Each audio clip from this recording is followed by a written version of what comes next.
Welcome to Guide Guru. We hope this video helps. You begin by choosing the right magazines and fixing a weekly routine. Pick 2-3 that map directly to the Upsc syllabus. Once chosen, prioritize pages that match current topics in polity, economy, international relations, and environment. Mark them.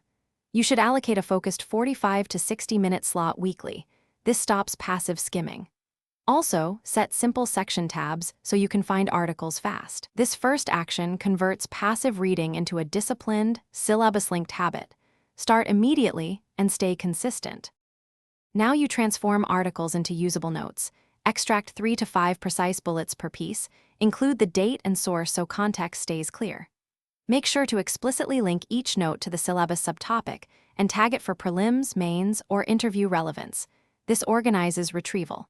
Once done, transfer or type notes into your digital tool or notebook with an index and weekly revision flags. Regularly condense, combine duplicate entries, and add one-line analysis so the material becomes answer-ready, not just highlighted text. You complete the cycle by revising and testing.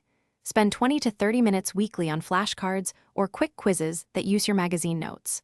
Then, once a month, synthesize by writing a timed answer that integrates at least 2 magazine-sourced facts and 1 analysis line. If you hit a backlog or feel overwhelmed, stop collecting new issues temporarily and focus on consolidating existing notes. This troubleshooting step prevents pileup and ensures retention. Keep iterating, revise, test, and refine your system continuously. Thanks for watching. Consider subscribing if we helped you today.